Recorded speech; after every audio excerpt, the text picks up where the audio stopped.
Aveva 32 anni e risiedeva a Marghera, ma era domiciliato al Lido. Nicola Lazzaro, il cui corpo senza vita è stato avvistato questa mattina poco prima delle 9 al Lido di Venezia, nelle acque del canale tra via Rovigno e via Cipro.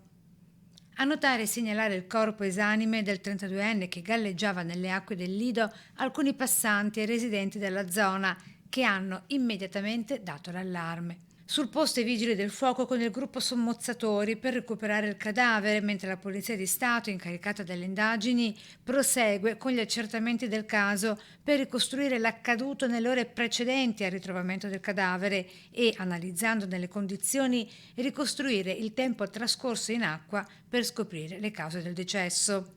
Al momento trapela solo il fatto che non sembrano esserci segni di violenza. Accertamenti in corso anche per capire se si tratta di un decesso dovuto a cause naturali o anche per una caduta accidentale.